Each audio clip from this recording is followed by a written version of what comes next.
մեր պատմամշակութային բազմաթիվ հուշարձաններ, որոնք այդ թվում հոգևոր կյանքի անբաժանելի մաս են, որպես պատմամշակութային հուշարձան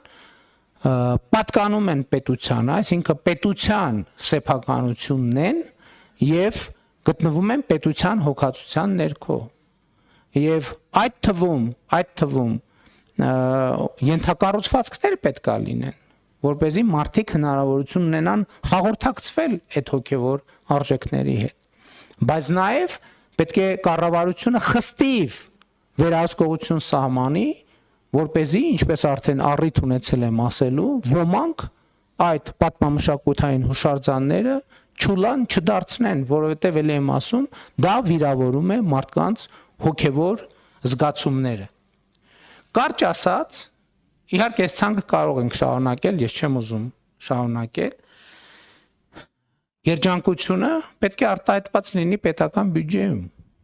Ես հիշում եմ բյուջետային քննարկումները, որ ամենատարբեր դեռ լրագրող եղած ժամանակներից ես ինքս էլ որպես պատգամավոր գործելով բյուջեին տարբեր անուններ եմ տվել եւ տարբեր ժամանակներում բյուջեի համար եղել են տարբեր ձևակերպումներ, չգիտեմ, բանի ճգնաժամի բյուջե, ետճգնաժամի բյուջե, կոնսերվատիվ բյուջե, հուսահատության բյուջե, զարգացման բյուջե։ Ես կարծում եմ, որ մենք ընդհանրապես տարբերակումները պետք է հանենք, որովհետև Հայաստանի Հանրապետությունը պետք է լինի երջանկության բյուջե։ Այսինքն մեր բյուջեները պետք է ուղղված լինեն նրան, թե ինչա պետք Հայաստանի Հանրապետությանը եւ նրանց քաղաքացիներին երջանիկ լինելու համար։ Եվ սա կարծում եմ շատ կարևոր արձանագրում է, որը մենք պետք է անենք։ Բայց չեմ ուզում եւ չեմ կարող շղթել, որ մարդու երջանկության համար, ինչպես նշված է նաև իրական Հայաստանի գաղափարախոսության նախագծում, անհրաժեշտ են նաև անհրաժեշտ կենցաղային պայմաններ։ Բայց ես ուզում եմ նաև մի արձանագրում անել, որ անհատական կենցաղային պայմանները բավարար չեն մարդու երջանկության համար։ Առիթ ունեցել եմ նաև կառավարության 2024 թվականի գործունեության զեկույցի ընթացքում ասել, որ իհարկե շատ կենցաղային օրինակով,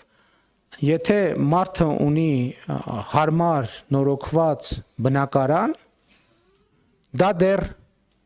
չի նշանակում, որ ինքը բարեկեցիկ է։ Պատկերացրեք լավագույն ձևով կառուցված եւ նորոգված առանձնատուն։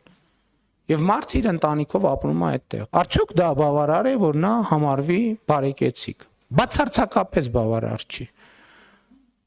Որովհետև կարող